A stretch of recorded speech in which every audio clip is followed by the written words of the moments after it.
ശുക്രൻ എന്ന് പറഞ്ഞു കഴിഞ്ഞാൽ എനിക്കും നമുക്ക് എല്ലാവർക്കും വേണ്ട ഏറ്റവും വലിയ ക്വാളിറ്റി ആയിട്ടുള്ള ഗ്രാറ്റിറ്റ്യൂഡ്, നന്ദി.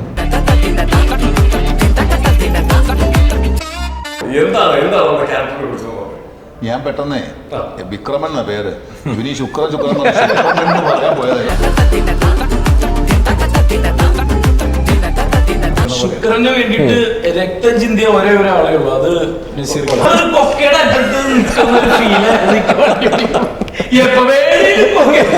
ഇവര് ഞാനൊക്കെ കലാപരമായിട്ടായിരുന്നു ഒരുമിച്ച്. ഇവരും ഒരു സമയത്ത് കൊടനസീർക്കാവണം പറഞ്ഞ് നടന്നവനാ. അതെ സത്യം. പിന്നെ അച്ഛനെന്ന് പറഞ്ഞ് മാറ്റി ഇവന് സ്വന്തം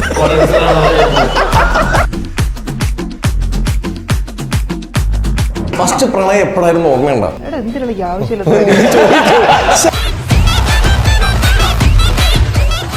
എന്നെ പോലെയുള്ള ഒരാൾക്ക് ഒരു സിനിമ കിട്ടുക എന്ന് പറയുന്നത് വലിയ പണിയാണ്.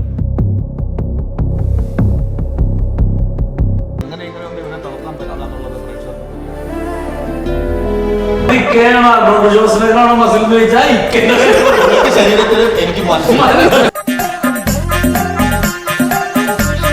കോട്ടയം നസീറിനൊന്നും പറ്റത്തില്ല. കോണ എല്ലാ ഓഡിയൻസിനും ഒരേപോലെ ആസ്വദിക്കാൻ പറ്റുന്ന ഒരു മൂവി. അതിന്റെ കരിയർ ബെസ്റ്റ് പെർഫോമൻസ്.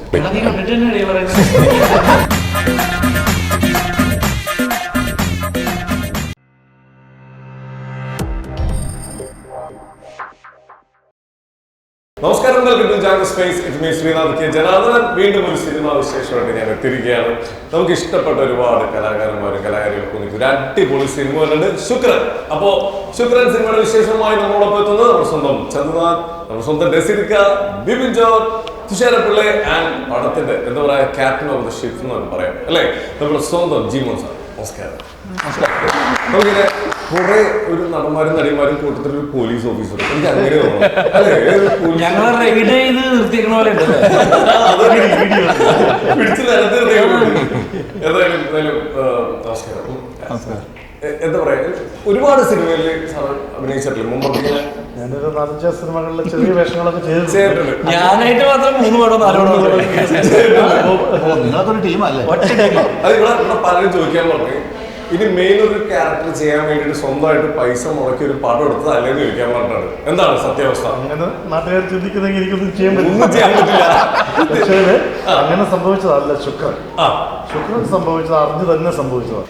അല്ല, ഞാൻ ആ ശുക്രൻ സിനിമയിലേക്ക് വന്നതിൻ്റെ റീസൺ എന്ന് പറഞ്ഞു കഴിഞ്ഞാൽ എന്നെ പേഴ്സണലി എനിക്ക് ബന്ധമുള്ള നമ്മുടെ അനുക്കുട്ടൻ ഏറ്റുമാനൂർ പ്രൊജക്ട് ഡിസൈൻ എന്ന് പറഞ്ഞ മൂവിയുടെ, കൂടാതെ രാഹുൽ കല്യാണാണ് ഇതിൻ്റെ റൈറ്റർ, ഉബേനിയാണ് ഇതിൻ്റെ ഡയറക്ടർ. ഇവരോടൊക്കെയുള്ള ഒരു വ്യക്തിബന്ധങ്ങളിലൂടെയാണ് ഈ ശുക്രൻ എന്ന് പറയുന്ന സ്ക്രിപ്റ്റ് ഞാൻ ആദ്യം കേൾക്കുന്നത്, ഇതിലെ ക്യാരക്ടറുകൾ ഒക്കെ അറിയുന്നത്. അപ്പം ആ ഒരു വൈബും പിന്നെ ഈ സിനിമയുടെ പേര് ഒരുപാട് എന്നെ അട്രാക്ട് ചെയ്തു. ഇതുവരെ നമ്മൾ കേൾക്കാത്ത എന്നാൽ നമ്മളെപ്പോഴും ഉപയോഗിക്കാറുള്ള ഒരു വേർഡായിട്ട് എനിക്ക് ഫീൽ ചെയ്യും. അപ്പം എനിക്ക് തോന്നി ഇത് തന്നെ ഒരു തുടക്കമാണ്.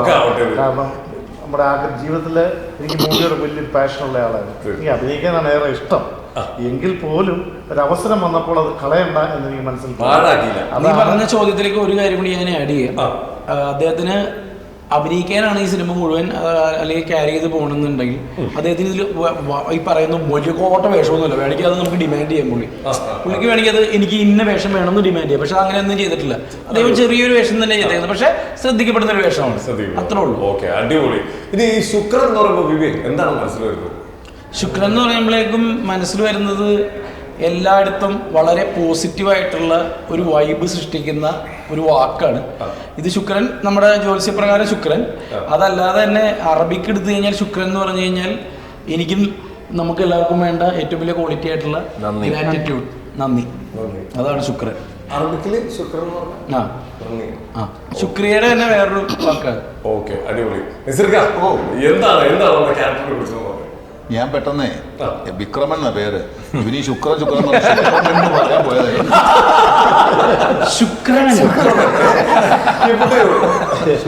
വിക്രമൻ എന്നാണ് പേര്. എന്റെയാണ് ലോറി. ഞാൻ ലോറി ഡ്രൈവറാണ്. എൻ്റെ സന്തോഷ് സഹചാരിയാണ് ഇതിൻ്റെ അകത്ത് ബിപിൻ്റെ ക്യാരക്ടർ. ഒരു സഹോദരനെ പോലെ ഞാനിങ്ങനെ കൊണ്ടു നടക്കുക ജീവിതത്തിലും സിനിമയിലും. ലോറി ശരിക്കും ഓടിക്കാറുണ്ടോ? പിന്നെ ഞാൻ ഇപ്പോൾ ജംബോ ജെറ്റ് ഇപ്പം കഴിഞ്ഞു. ഞാൻ പുറത്തേക്ക് വന്നു. മറ്റേത് പറഞ്ഞില്ല കഴിഞ്ഞ ആഴ്ച മരണക്കിണർ കുടിച്ച് അതെല്ലാം സിനിമ ഷൂട്ട് തുടങ്ങിയതല്ലോ. എനിക്ക് ലോൺ പിടിക്കുമ്പോ നിങ്ങളൊക്കെ ഒരുമിച്ച് ട്രാവൽ ചെയ്തിട്ട് വന്നിട്ടില്ലേ? എങ്ങനെയുണ്ടായിരുന്നു? അതായത് ഇക്ക ഓടിക്കുമ്പോ ഇക്കനെ ഇത് പുകഴ്ത്തി പറഞ്ഞല്ല നമ്മളൊരു കൊക്കയുടെ അറ്റത്ത് നിൽക്കുന്ന ഒരു ഫീല്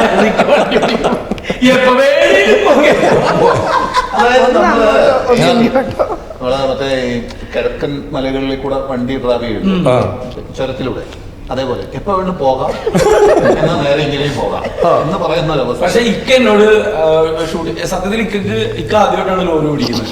ഇക്കക്ക് തുടക്കം മുതൽ സ്ക്രിപ്റ്റ് വായിച്ച മുതൽ ഇക്കൊക്കെ ക്യാരക്ടറിനെ കുറിച്ചുള്ള ടെൻഷനൊന്നുമില്ല. അത് നമുക്ക് ചെയ്യാൻ അറിയത്തില്ല.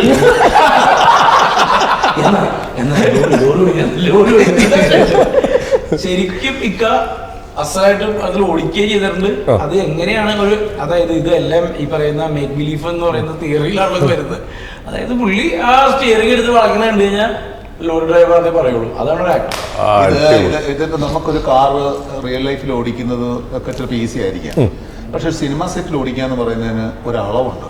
അവർ ക്യാമറ വെക്കുന്ന ഫോക്കസിന്റെ അവിടെ ഒന്ന് ചവിട്ടി നിർത്തണം, റിഗ് വെക്കുമ്പോഴേ പലയിടത്തും കൊണ്ട് ചവിട്ടി നിർത്തണം, എന്നിട്ട് ഓഫ് ചെയ്ത് ചാടി ഇറങ്ങണം എന്നൊക്കെ പറഞ്ഞാല് നമ്മൾ ഇത് ചവിട്ടി അത് ഓഫ് ചെയ്തൊക്കെ അങ്ങനെയൊക്കെ അത്ര എക്സ്പീരിയൻസ്ഡ് ആണ്. അത് ഈ ലോറിക്കകത്ത് ഓടിക്കുക എന്ന് പറയുന്നത് വലിയ ടാസ്കാണ്. അതിനകത്തുള്ള ഇരിപ്പ് നമ്മൾ ഉദ്ദേശിക്കുന്ന ശുക്രന് വേണ്ടിയിട്ട് രക്തം ചിന്തിയ ഒരേ ഒരാളേ ഉള്ളൂ. അത് നസീർ. വേറൊന്നുമില്ല, കേറാൻ അറിഞ്ഞൂടാ. കേറുമ്പോ അവിടെയൊക്കെ തുരിപ്പും ചോര കളവട്ട രക്തത്തിലാ തുടക്കം.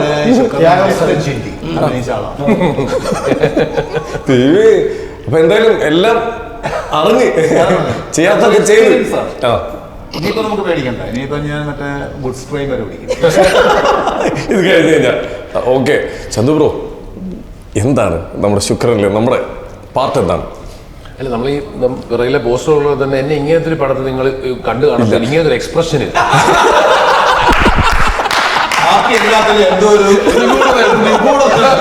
സത്യം. ഇവനെ തന്നെ വിളിക്കുന്ന പേര് തന്നല്ലോ, ത്രില്ലർ. ത്രില്ലർ എന്നാ. അപ്പൊ ഇങ്ങനെ വളരെ സന്തോഷമാണ് എനിക്ക് എന്നെ തന്നെ കാണുമ്പോൾ ഒരു സന്തോഷമുണ്ട്. അപ്പൊ അങ്ങനത്തെ ഒരു ക്യാരക്ടർ വളരെ ജോവിയലായിട്ടുള്ള, ഇതുവരെ നമ്മൾ അറ്റംപ്റ്റ് ചെയ്യാത്ത ഒരു പരിപാടിയാണ്. അപ്പൊ അതിലൊരു സന്തോഷം. ഈ ശുക്രൻ എന്നുള്ള പേരിൽ എനിക്ക് ഭയങ്കര സന്തോഷമുള്ളായിരുന്നു. ഈ പടം വരാതിരിക്കുന്ന ഒരു സമയം, ഇതെന്താ അത് സംഭവിക്കാത്തത്, ഇത് എന്നോണ്ടിരുന്നതാണല്ലോ. അങ്ങനെ വിഷമിച്ചിരിക്കുമ്പോഴാണ് 1-ാം തീയതി, ജാൻ 1-ാം തീയതിയാണ് ഈ കോൾ വരുന്നത്. അപ്പൊ അങ്ങനെ എനിക്ക് തോന്നുമ്പോൾ ഒരു വർഷം തുടങ്ങുമ്പോൾ ഒരു ശുക്രൻ ഒരു സിനിമയായത്, ഞാൻ ആസ്വദിച്ച് ചെയ്തൊരു സിനിമയായിരുന്നു. അടിപൊളി. ആളുകൾ ടീം അതിന്റെ ഒരു എല്ലാ ഫാക്ടേഴ്സും ഭയങ്കര എല്ലാവരുടെയും ലൈഫിലൊരു ശുക്രനായി മാറട്ടെ. അത് തന്നെ. ഇനി തുഷാര ചേച്ചി പറയൂ, എന്താണ് ഇതില് ഓരോ സിനിമയിലും ഓരോ ടൈപ്പ് ഓഫ് ക്യാരക്ടർ ചെയ്ത് ഇത് വരുന്നുണ്ട്. ഇതിലെന്താണ് തന്നേക്കുന്നത്? ഇതില് ഹീറോയിന്റെ അമ്മയായിട്ടാണ്. ഇപ്പൊ 2 കുട്ടികളും ഉണ്ട് ഇതിനകത്ത്. അതായത് എനിക്ക് 2 മക്കളാണ്. ഞാൻ ഇതിലൊരു ടീച്ചറാണ്. പ്രഭ എന്നാണ് ക്യാരക്ടറിന്റെ പേര്. ഈ ഒരു വിനയവും അടക്കം ഒതുക്കൊക്കെ സെറ്റിൽ ഇങ്ങനെയൊക്കെ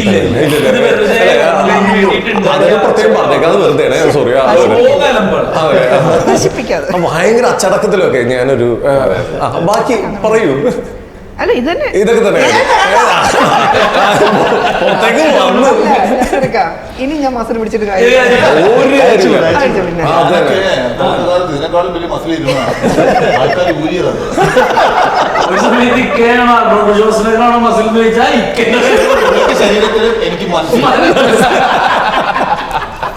എനിക്കൊരു കാര്യം ചോദിച്ചോട്ടെ, ഈ അവസരത്തിൽ ചോദിക്കാമോ അറിയില്ല, ദുബായിൽ വെച്ച് തട്ടിക്കൊണ്ടുപോയതാരാ?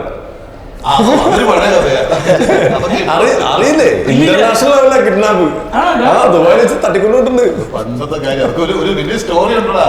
നീ എന്നെ മനസ്സിലാക്കിയത് തട്ടിക്കൊണ്ടുപോയി. അല്ലല്ല, മനസ്സിലാക്കിയില്ല. തട്ടിക്കൊണ്ടുപോയി കഴിഞ്ഞപ്പോൾ മനസ്സിലാക്കി തിരിച്ചു കഥയിലൊക്കെ വെച്ച് സാറ് തട്ടിക്കൊണ്ടു പോകുമ്പോ എന്നെ രക്ഷപ്പെടുത്തണം എന്നൊക്കെയല്ലേ. ഇത് എന്നെ വിടണ്ടായിരുന്നു, ആസ്വദിച്ച് തട്ടിക്കൊണ്ടുപോലെ. അത് ഒരുപാട് വർഷമായില്ലേ? ഒത്തിരി നമ്മളൊരു ഷോയുടെ സമയം, അതായത് ഞാനും നവാസും കൂടി ലീഡ് ചെയ്തൊരു ഷോ ഉണ്ടായിരുന്നു, കോമഡി കസിൻസ് എന്ന് പറഞ്ഞു. അന്നവിടെ ഒരുപാട് ഷോ കളിച്ച സമയമാണ്. 27 ഷോ ഉണ്ടായിരുന്നു. വലിയ നല്ല ഹിറ്റായ ഷോ ആയിരുന്നു. ഷാജോണ ഞങ്ങളൊക്കെ ഒരു വലിയ ടീമാണ്.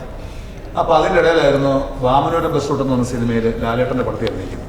അപ്പൊ ഞാൻ ഇവിടെ ഷൂട്ടിന്റെ ഇടയിൽ അവിടെ പോയി പ്രോഗ്രാം കഴിഞ്ഞ് രാത്രിക്ക് ഇവിടെ വന്ന് 2 ദിവസം അഭിനയിച്ച് പിന്നെ രാത്രിക്ക് ഇവിടുന്ന് ദുബൈക്ക് പോയി അങ്ങനെ ട്രാവൽ ചെയ്തുകൊണ്ടിരിക്കുന്ന സമയമാണ്. അപ്പൊ ഒരു ഷോയുടെ ടീമിന്റെ അതായത് അടുത്ത് നടക്കണം. ആ സമയത്ത് ഞാൻ ഇങ്ങോട്ട് പോകുന്നു. അപ്പൊ തിരിച്ചിറങ്ങിയപ്പോഴത്തേക്കിന് എന്നെ വന്ന് എന്നെ കൊണ്ടുപോയി. അതെങ്ങനെ സമാധാനത്തിലാണ്? എന്നെ ഫ്ലൈറ്റിൽ നിന്ന് ഇറങ്ങിയപ്പോൾ ഒരു ലേഡി വരുന്നു. അവര് മറ്റേ പൂവൊക്കെ ആയിട്ട് വന്നു, നമ്മളെ റിസീവ് ചെയ്യുന്നു, കൊണ്ടുപോകുന്നു. അപ്പൊ എനിക്കറിയാവുന്ന ആള് തന്നെ മറ്റേ സ്പോൺസർ പറഞ്ഞു. അയാളെന്നെ വണ്ടി കയറുന്നു, കൊണ്ടുപോകുന്നു, നിങ്ങളെ തട്ടിക്കൊണ്ട് പോകും, ജോളിയായിട്ട് തിരിച്ചു പോകുന്നു. അപ്പൊ ഇതൊന്നും അല്ല, അയാൾക്ക് എന്തോ ഒരു ടീമിന്റെ സ്പോൺസർ ഒരു ഇഷ്യൂ ഉണ്ടായല്ലോ, അതിന് എന്നെ പിടിച്ചു വെച്ചാല് അയാളുടെ കാര്യങ്ങൾ നടക്കൂടാ. മറ്റേ സ്ത്രീ പൂച്ചോണ്ടുണ്ടെന്നപ്പോ കയറി പോയി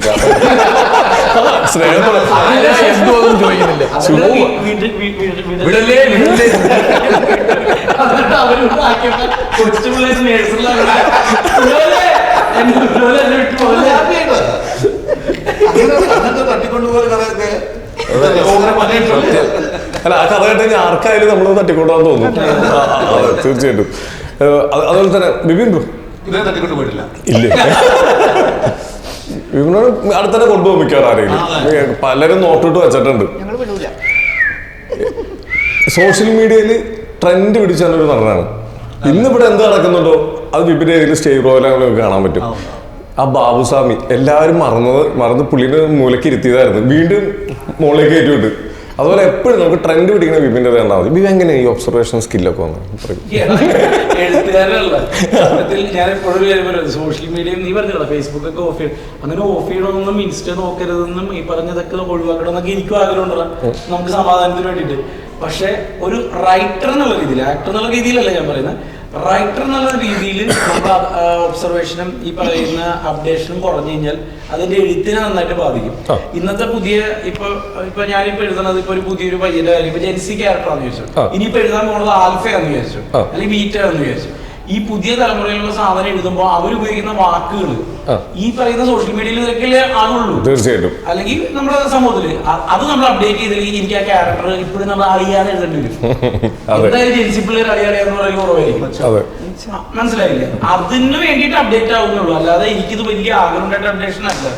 പിന്നെ ഈ പറയുന്ന സ്റ്റേജിൽ ഇപ്പോഴും നസീർക്ക പറഞ്ഞ പോലെ സ്റ്റേജ് എന്ന് പറയുന്നത് ഒരു ഹരമാണ്. ആ സ്റ്റേജിൽ നിൽക്കുമ്പോൾ എന്താണ് കയ്യിൽ കിട്ടുന്നത് അത് വലിയൊരു പാഠം കൂടിയാണ്. ഞാൻ പറഞ്ഞു എഴുത്തുകാരൻ രീതിയിൽ വലിയ പാഠം. കാരണം ആളുകളുടെ പൾസ് ഇപ്പൊ നമ്മൾ തമാശ പറയണം. ഞാൻ ഏറ്റവും കൂടുതൽ പോകുന്നത് കോളേജുകളിലാണല്ലോ. അപ്പൊ ഈ തമാശ പറയുമ്പോൾ ഇവർ ചിരിക്കുന്നുണ്ടോ എന്നുള്ളത് ഞാൻ എപ്പോഴും ഒബ്സർവ് ചെയ്യാറുണ്ട്. കാരണം നമ്മൾ അപ്ഡേഷൻ ആണോ, ഇവരുടെ തമാശ നമ്മുടെ അല്ലെങ്കിൽ അവരുടെ നിലവാരത്തിലേക്ക് നമ്മൾ ഉയരുന്നുണ്ടോ എന്നൊക്കെ നോക്കാൻ വേണ്ടിയിട്ടാണ് ഈ അപ്ഡേഷൻ കൊണ്ടുവരുന്നത്. Okay, very good, very good, അടിപൊളി.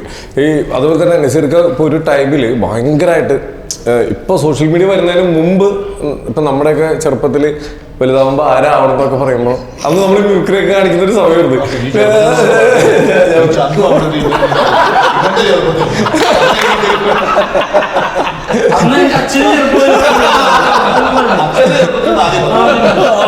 അപ്പൊ ഈ നസീർക്കാനൊക്കെ അതൊക്കെ നമ്മളൊക്കെ ഫോളോ ചെയ്തിരുന്നത്. അപ്പൊ നമ്മളിങ്ങനെ ആലോചിക്കാറുണ്ട്, ഇന്നിപ്പോ സോഷ്യൽ മീഡിയ കാര്യങ്ങളൊക്കെ ഉണ്ട് നമുക്ക് ഇങ്ങനെ ഒബ്സർവ് ചെയ്യാൻ വേണ്ടി. അന്ന് ലൈവായിട്ടാണ് ഓരോരുത്തരുടെ ക്യാരക്ടർ പഠിക്കുന്നത്. അതെങ്ങനെയാണ് അന്ന് ആ ഒരു ഒബ്സർവേഷൻ കിട്ടിയിരുന്നത് ലൈവായിട്ട് ആളുകളുടെ ഇടയിലുള്ള?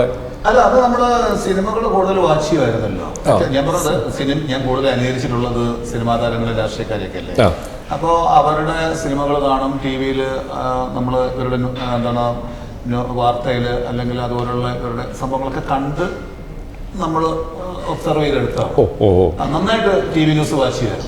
വാച്ച് ഇപ്പോഴാണ് ഒട്ടും കാണാത്തത്. ഇവന് ഞാനൊക്കെ കലാപരമായിട്ടായിരുന്നു ഒരുമിച്ച്. ഇവനും ഒരു സമയത്ത് കൊടനസീർക്കാവണമെന്ന് പറഞ്ഞ് നടന്നവനാ. അതെ, സത്യം. പിന്നെ അച്ഛനെന്ന് പറഞ്ഞ് മാറ്റി ചെയ്തു സ്വന്തം.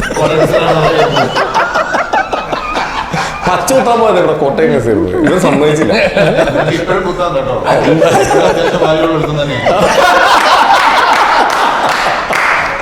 ഇവരൊക്കെ ഇപ്പം ചേട്ടാ കോട്ടയം നസീറിനൊന്നും പറ്റത്തില്ല. കോണ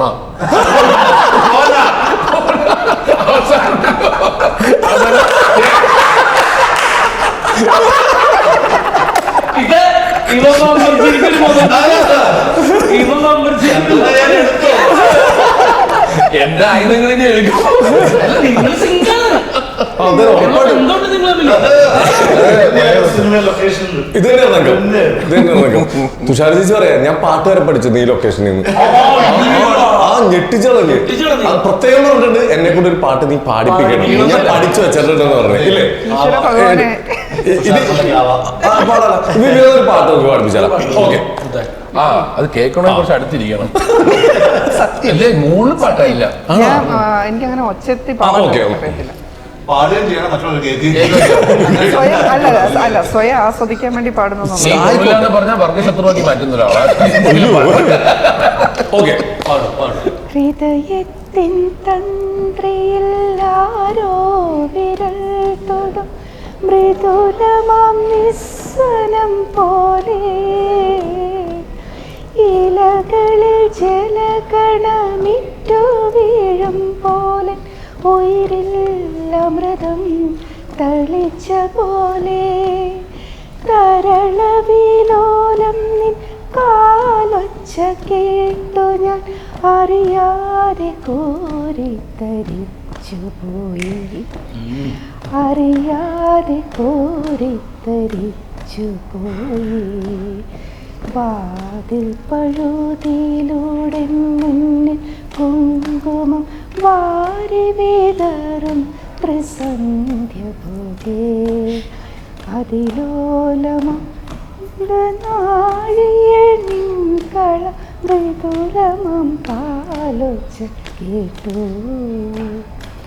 മൃദുലം കാലൊച്ച കേട്ടു.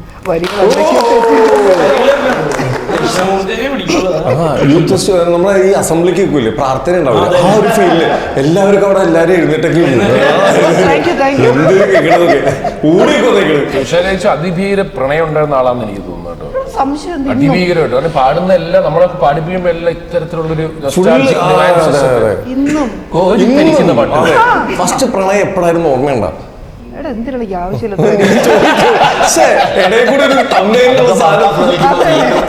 ആദ്യത്തെ പ്രണയമൊന്നും ചോദിക്കുകയോ ചെയ്യരുത്. പക്ഷെ ഒറ്റ കാര്യം, ഇപ്പോഴും ഞാൻ പ്രണയിച്ചുകൊണ്ടേ ഇരിക്കുന്നു, അത് മാത്രമേ എനിക്കറിയാം. മതി, കേട്ടല്ലോ, തമ്മിലുള്ള കിട്ടിയില്ലേ? ഓക്കെ, അപ്പൊ എന്തായാലും ഇപ്പൊ നമുക്ക് സിനിമയിലേക്ക് വരികയാണെങ്കിൽ ഇപ്പൊ ഇത്രയും പേര് നമുക്ക് ഇഷ്ടപ്പെട്ട ഒരുപാട് പേരുടെ ഒരു ഉഗ്രൻ കോംബോ ആണ് വന്നത്. നമ്മളിപ്പോ ഇതിന്റെ ഓഡിയൻസ് ഇപ്പൊ എന്താണ് പ്രതീക്ഷ? ഇതൊരു കോമഡി ആയിട്ടാണോ, എന്താണ്? കോമഡി പടമല്ലടാ, ഇതൊരു കോമഡി പടമല്ല. എന്നാൽ ഒരു ഫാമിലിക്ക് ഇഷ്ടപ്പെടുന്ന ഒരു ഇത്തിരി കോമഡി ഉണ്ട്, കുറച്ച് പാട്ടുണ്ട്, നല്ലത് ആക്ഷൻസ് ഉണ്ട്, ഇമോഷൻ ഉണ്ട്, ത്രില്ലർ ഉണ്ട്, ഫ്രണ്ട്ഷിപ്പിന്റെ ബോണ്ട് ഉണ്ട്, ലവിന്റെ ബോണ്ട് ഉണ്ട്. എന്നാൽ ക്ലൈമാക്സ് എത്തുമ്പോൾ നമ്മുടെ എല്ലാവരെയും ഒരു അല്ലേ ഒരു പരിപാടി എന്നോട് ഇപ്പൊ ഇതിലെ പലരും ഇപ്പൊ പ്രൊഡ്യൂസർ സാർ അടക്കം പറഞ്ഞു, ഇതുവരെ നിങ്ങൾ കണ്ടേക്കുന്നതല്ല ഇവരിപ്പോ ചെയ്തേക്കുന്നത്, ഒരു വ്യത്യസ്തമായിട്ടുള്ളൊരു സാധനം ഇതിൽ കൊണ്ടുവന്നിട്ടുണ്ടെന്ന് പറഞ്ഞു. അതൊരു സാധനം ഫീൽ ചെയ്തിട്ടുണ്ട് എല്ലാവർക്കും, വ്യത്യസ്തമായിട്ടുള്ള. അല്ല, ഇപ്പൊ നസീർക്ക് തന്നെ ഇപ്പൊ ഓരോരുത്തരും ഓരോ എക്സ്പീരിയൻസ് നോക്കുമ്പോൾ എല്ലാം ഇതുവരെ ചെയ്യാത്ത പലതും നമ്മൾ ഈ സിനിമയിൽ കൊണ്ടുവന്നിട്ടുണ്ട്. ഇതിന്റെ കരിയർ ബെസ്റ്റ് ആയിരിക്കും, ആത്മാർത്ഥോടെ ഇതിന്റെ കരിയർ ബെസ്റ്റ് പെർഫോമൻസ്. ഓ നൈസ്, അടിപൊളി. നമ്മൾ സത്യത്തിലൊന്ന് അപ്രീഷിയേറ്റ് ചെയ്താൽ അപ്പൊ നമ്മൾ സംശയിക്കും. തന്റെ പെർഫോമൻസിലോട് ഞാൻ എപ്പോഴും മോണിറ്റർ ചെയ്ത് ഇങ്ങനെ ആസ്വദിച്ചു. അത് പുള്ളി എവിടെ പറയണ്ടേ, ജാങ്കോ സ്പേസിന്റെ ഇന്റർവ്യൂവിൽ ഞാൻ തുറന്നു പറയുന്നു ആ കാര്യം, ഞാനിവിടെ തുറന്നു പറയുന്നു. അതല്ലേ, അതെ, അതിനുള്ള ഒരു അവസരം ഇപ്പൊ കിട്ടിയേക്കാണ്. അപ്പൊ എന്നാലും ഇപ്പൊ ഇത്രയും പേര്, അപ്പൊ ഒരു ഫീൽ ഗുഡ് മൂവി അല്ലെ, എന്നാലും എല്ലാ ഓഡിയൻസിനും ഒരേപോലെ ആസ്വദിക്കാൻ പറ്റുന്ന ഒരു മൂവി. ഓക്കെ, ഇപ്പൊ മലയാള സിനിമയിൽ ഇപ്പൊ എല്ലാവരും ആദ്യം പാരന്റ്സ് ഒക്കെ പോയി കണ്ട് ഓക്കെ ആണെങ്കിൽ എല്ലാവരും കൊണ്ടുപോകുന്ന ഒരു കാലഘട്ടത്തിലേക്ക് വന്നുകൊണ്ടിരിക്കുകയായിരുന്നു. പക്ഷെ ഇപ്പൊ ഒരുപാട് നല്ല സിനിമകൾ ഇപ്പൊ ഇങ്ങനെ വന്നുകൊണ്ടിരിക്കുന്നുണ്ട്. നല്ലതായിട്ട്, നന്നായിട്ട്. കാരണം ആൾക്കാർ ഇങ്ങനെ നമുക്ക് സന്തോഷം തോന്നുന്നു കുറച്ച് മൂവികൾ. ഗ്യാരണ്ടി ഉള്ളതാ, നമ്മള് ആർക്കും പോയിരുന്ന ആദ്യ കാഴ്ചയിൽ ടെസ്റ്റ് ഡോസ് എടുത്തിട്ട് വീട്ടിൽ പോയി പറയണ്ട, ധൈര്യമായി തിയേറ്ററിൽ വന്നിരുന്നിട്ട്. ഒരുപാട് ബഹളങ്ങളുള്ള സിനിമകൾ കാണുന്നതിന്റെ ഇടയിൽ സ്വസ്ഥവും സമാധാനമായിട്ടിരുന്ന് കാണാൻ പറ്റുകയെന്ന് പറയില്ലേ, അതാണ് സർവ്വമായുടെ കാണാൻ പറ്റുന്ന ഒരു സിനിമ എന്ന് പറയില്ലേ. എന്ന് പറയുന്ന പോലെ ഇത് അങ്ങനെയൊക്കെ സ്വസ്ഥമായിട്ടിരുന്ന് കാണാൻ പറ്റിയ ഒരു സിനിമയാണ്. ഓക്കെ, നസീർക്ക, നമുക്കിപ്പോൾ ഒരു സ്ക്രിപ്റ്റ് കിട്ടുമ്പോൾ ഇപ്പം അതിൽ കൊടുത്തേക്കുന്ന ഇപ്പം നമ്മളെ കഥ പറയുമ്പോൾ ഒരു ക്യാരക്ടർ ഒക്കെ ചെയ്തേക്കുന്ന പല പല ക്യാരക്ടറുകൾ നമുക്ക് കോമഡി വർക്കൗട്ട് ആക്കാൻ ഇച്ചിരി ബുദ്ധിമുട്ടാണെന്നാണ് ചെയ്യുന്നവരെല്ലാവരും പറയുക. കാരണം അത് ഓഡിയൻസിന് കിട്ടണം. പക്ഷേ നസീർക്ക് ചെയ്യുമ്പോൾ അതിന് പ്രത്യേക ഒരു ഫീല് കിട്ടാറുണ്ട്.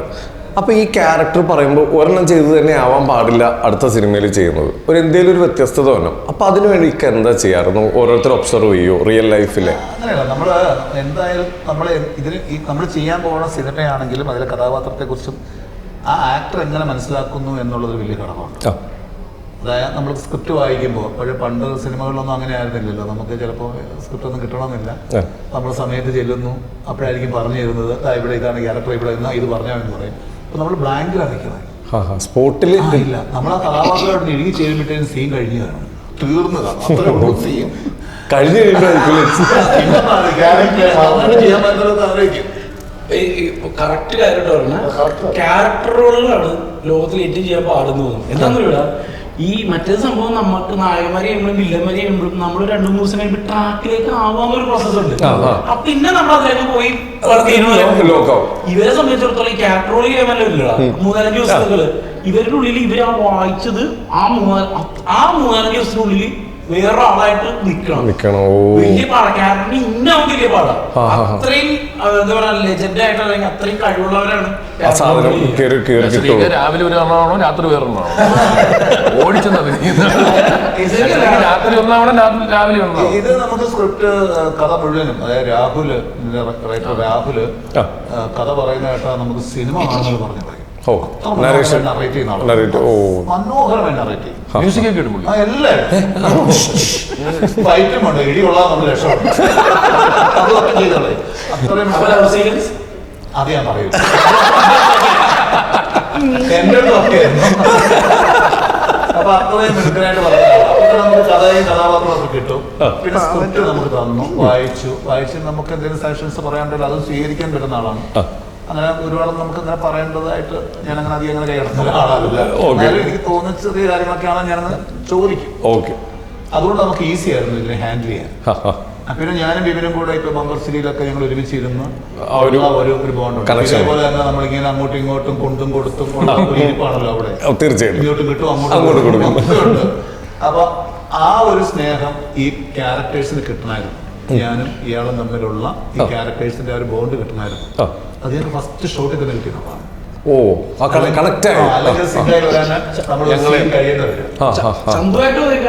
പെട്ടെന്ന് സിംഗായി വരുന്നില്ലേ ആ വരുന്നായിരുന്നല്ലോ നമ്മുടെ ആ പോർഷൻ നിൽക്കുന്നത്. അത് ഭയങ്കര ഞങ്ങൾ ആദ്യമായിട്ട് വർക്ക് ചെയ്യുന്നത്. ഈ ഓൾസോ ആണ് pre occupied Notion about me. എനിക്ക് പ്രീ ഓക്കുപ്പൈഡ് അല്ല, എനിക്ക് അണ്ടായിരിക്കും പുള്ളി. നമുക്ക് അറിയില്ലല്ലോ ചെയ്യുമ്പോൾ, നമ്മള് വിഷ്വൽ കാണുന്നില്ലല്ലോ.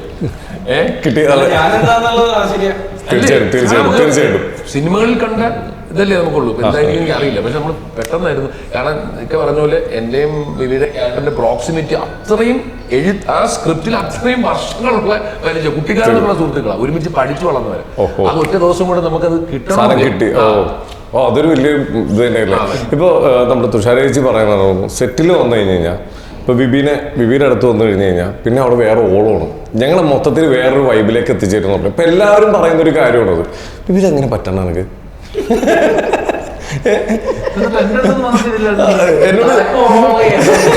എന്നോട് വിഷ്ണു നോക്കൊന്ന് പറയാൻ പറഞ്ഞിട്ടുണ്ട്, ചോദിക്കാൻ പറഞ്ഞിട്ടുണ്ട് എങ്ങനെ പറ്റണം നിങ്ങൾക്ക്. എന്തായാലും അടിപൊളി. തീർച്ചയായിട്ടും എനിക്ക് ഭയങ്കര അത്ഭുതം തോന്നാറുണ്ട്. അവന് ഒരു ദിവസം പോലും നിർത്തിയിരിക്കുന്നതാണ്. നല്ല കാര്യമാണ്. എന്തെങ്കിലും ഫംഗ്ഷൻസ് ഉണ്ടാവും, ഇവിടുന്ന് കണ്ണൂർ ഓടുന്നു, കാസർഗോഡ് പോകുന്നു, തിരിച്ച് തിരുവനന്തപുരത്ത് വരുന്നു, കൊല്ലത്ത് വരുന്നു. കുറച്ച് അസുഖം എനിക്ക് ഉണ്ടെങ്കിൽ പോലും പിന്നെ അത് കഴിഞ്ഞാൽ അപ്പൊ തന്നെ അവൻ ചർച്ച, സ്ക്രിപ്റ്റിംഗ് എന്നൊക്കെ പറഞ്ഞ് അതൊരു വലിയ ഹാർഡ് വർക്കുണ്ട്.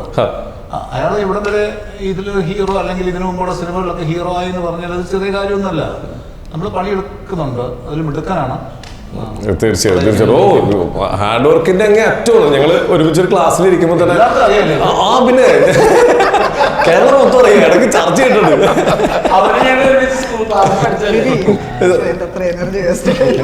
സത്യമായിട്ടും നമ്മുടെ ഇപ്പൊ ഇടയ്ക്ക് ഇങ്ങനെ വിബീനെ എനിക്ക് നന്നായിട്ട് അറിയാവുന്നുണ്ട്. ഇപ്പൊ ഞങ്ങൾ കുറച്ച് വർഷങ്ങളായിട്ടുള്ള പരിചയമുള്ളതുകൊണ്ട് ചില സമയത്ത് ചില ട്രോളുകളൊക്കെ വരുമ്പോൾ ഞങ്ങൾ തമ്മിൽ വിളിച്ച് സംസാരിക്കാറുണ്ട്. നീ എങ്ങനെയാ എടുക്കുന്നത്, നീ ഓക്കെ അല്ലേ എന്നൊക്കെ ഞാൻ ഓക്കേടാ. അപ്പോഴും പലരും ചോദിക്കുന്ന ഒരു കാര്യമാണ്, ബിബി നിനക്ക് നല്ല കഴിവുള്ള ഒരു കലാകാരനാണ്, സിനിമകൾ സെലക്ട് ചെയ്യുന്നതിൽ കുറച്ചൊരു ഒന്ന് കോൺസെൻട്രേറ്റ് ചെയ്യാൻ പാടില്ലെന്ന് പലരും ചോദിക്കാറുണ്ട്.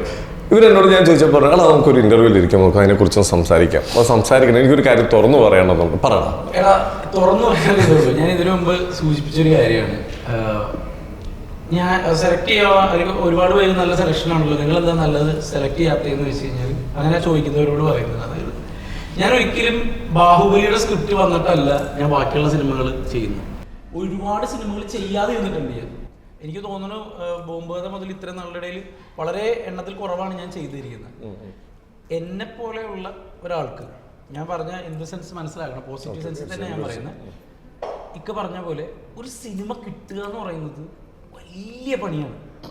വലിയ പണി എന്ന് പറഞ്ഞാൽ വലിയ പണിയാണ്. തീർച്ചയായിട്ടും ആ പണിയിൽ അത് കുറച്ച് നല്ല എന്താ പറയുക മനസ്സുള്ളവർ എന്നെ വെച്ച് എടുക്കാൻ വേണ്ടി, ഇപ്പം ജീവൻ സാറിൻ്റെ അടക്കം ഞാൻ പറയണം, ഒരു കഥ കൊണ്ടുവരുമ്പോൾ അതിൽ ബെറ്റർ ആയിട്ടുള്ളത് സെലക്ട് ചെയ്യുകയും അതെങ്ങനെ ഇമ്പ്രൂവ് ചെയ്ത് നന്നാക്കാം എന്നുള്ളത് മാത്രമാണ് എൻ്റെ ചിന്ത. ആ കിട്ടുന്ന ഓരോ സിനിമയും എനിക്കൊരു ചെറിയ വേഷമാണെങ്കിലും വലിയ വേഷമാണെങ്കിലും വലിയ ഗ്രാറ്റിറ്റ്യൂഡോടുകൂടി നന്ദിയോടെ ഓർത്തുകൊണ്ടാണ് ഞാൻ ഈ സിനിമകളൊക്കെ ചെയ്യുന്നത്. അതുകൊണ്ട് തന്നെയാണ് ഒരു സിനിമയും ചെറുതാണെന്ന് പറഞ്ഞിട്ട് ഞാൻ പ്രൊമോഷന് പോകാതിരിക്കുകയോ ഒരു പടത്തിന് എന്തൊക്കെ ചെയ്യാവോ അതല്ല ഞാൻ ആ സിനിമയ്ക്ക് വേണ്ടി ചെയ്യുന്നത്. ചിലപ്പോൾ എനിക്ക് അറിയായിരിക്കും ഇതിന്റെ റിസൾട്ട് ചിലപ്പോൾ ഇങ്ങനെ ആയിരിക്കാം, അറിയാമല്ലോ, ചില പടങ്ങൾ നമുക്ക് മനസ്സിലാവും. എന്നാൽ പോലും ഞാൻ അതിൽ എൻ്റെ ആത്മാർത്ഥത ഒരിക്കലും ഞാൻ കുറച്ചിട്ടില്ല. കാരണം എനിക്ക് കിട്ടുന്ന അവസരങ്ങളെല്ലാം ഇവിടെ തരുന്ന പ്രേക്ഷകന്റെ നന്മ കൊണ്ടാണെന്നും എനിക്ക് തോന്നുന്നു വേറൊരു ഇൻഡസ്ട്രിയിൽ അങ്ങനെ ഒരു എനിക്ക് തോന്നുന്നു ശുക്രൻ്റെ 11ാമത്തെ ഹീറോ പടമാണ്. വേറൊരു ഇൻഡസ്ട്രിയിൽ അങ്ങനെ ഉണ്ടാകുന്ന പോലും എനിക്ക് അറിഞ്ഞൂടാ. അപ്പൊ നീ ആലോചിക്കുക, അപ്പൊ എന്തുമാത്രം ഞാൻ നന്ദിയുള്ളവരാവണം ആളുകളോടും എനിക്ക് സിനിമ തരുന്നവരോടൊക്കെ. അത് ഞാൻ എൻ്റെ മരണം വരെ അത് ഞാൻ അതിനർത്ഥം എങ്ങനെയാന്നുള്ളതല്ല, എന്താ പറയാ, അതിനർത്ഥം നിന്റെ ഉള്ള കഴിവ് ജനങ്ങളെ ഏറ്റെടുത്തുന്നുള്ളത് തന്നെയാണ്. അല്ലേക്കാ, നമ്മൾ ആ കഴിവ് ഏറ്റെടുത്തുള്ളത് തന്നെയാണ്. നീ പോകുന്ന വഴിയും കറക്റ്റാണ്, എല്ലാവരും ഇഷ്ടപ്പെടുന്ന ഒരുപാട് ആൾക്കാരുണ്ട്, എല്ലാവരും അങ്ങനെ ഇങ്ങനെ ഒന്നും ഇവനെ തളർത്താൻ പറ്റില്ല എന്നുള്ളത് പ്രേക്ഷകർക്ക് ബോധ്യമായിട്ടുണ്ട്. തീർച്ചയായിട്ടും ഇത് നടക്കില്ല. പല രീതി നോക്കുമല്ലോ. തീർച്ചയായിട്ടും നമ്മളെപ്പോഴും അങ്ങനെയാണല്ലോ, നമ്മളെ ഏതൊക്കെ രീതിയിൽ മാനസികമായിട്ട് തളർത്താൻ പറ്റുമെന്ന് 4 ചുറ്റുപാടും ഉണ്ടാവും. അതിനെ ഓവർകം ചെയ്താൽ നമുക്ക് പിടിച്ചു നിൽക്കാൻ പറ്റും. തീർച്ചയായിട്ടും പ്രത്യേകിച്ച് ബിബിനെ പോലെ ഒരാൾക്ക് അത് എടുത്തു പറയണത് ബിബിൻ പറഞ്ഞുകൊണ്ട് തന്നെ പറയാം. ബിബിൻ ഒരു പേരന്റിങ്ങിന്റെ ഭാഗമാണ്. മലയാളികൾ ഞാൻ മനസ്സിലാക്കുന്നത് ബിബിനെ ഇപ്പൊ ഏതെങ്കിലും പടത്തിന് എന്തെങ്കിലും ക്രിട്ടിസൈസ് ചെയ്താലും അച്ഛനും അമ്മമാർ എന്തെങ്കിലും ഒരു പരിപാടി വരുന്നത് അതൊന്നും ശരിയല്ല കേട്ടോടാ എന്നൊരു പേരന്റിങ് ഉണ്ട്, വാത്സല്യത്തിന്റെ ഒരു സാധനം കിടപ്പുണ്ട്. അതുകൊണ്ട് ബിബിൻ ഇവിടെ തന്നെ ഉണ്ടാവും. എന്താ പിന്നെ അല്ല അപ്പൊ ഉണ്ടാവുമല്ലോ, ഞാൻ ഉണ്ടാവുമല്ലോ. ഞാനുണ്ട്. നമ്മള് കൈ നിന്നപ്പോഴേ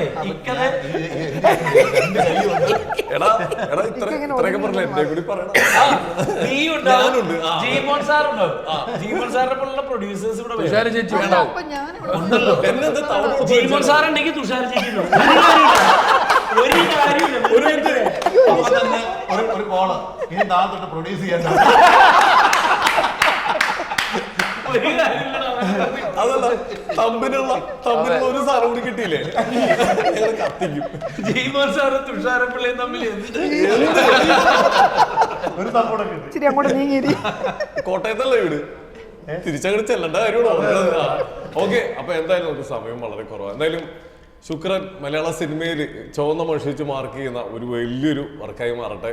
ഇതിലെല്ലാം എല്ലാ കാലവും ചർച്ച ചെയ്യുന്ന ഒരുപാട് മൊമെന്റുകൾ ഉണ്ടാവട്ടെ. എല്ലാവർക്കും ഒരുപാട് ആശംസകൾ ഞങ്ങൾ നേരിയാണ്. അടിപൊളിയാട്ടെ. നമ്മൾ ഇനി ഇതിന്റെ സക്സസ് പാർട്ടിക്ക് വീണ്ടും കാണും. Okay, thank you. നീ ഉറപ്പായിട്ടും പടം കാണണം. കണ്ടിരിക്കും, എത്തിയിരിക്കും. Okay, thank you.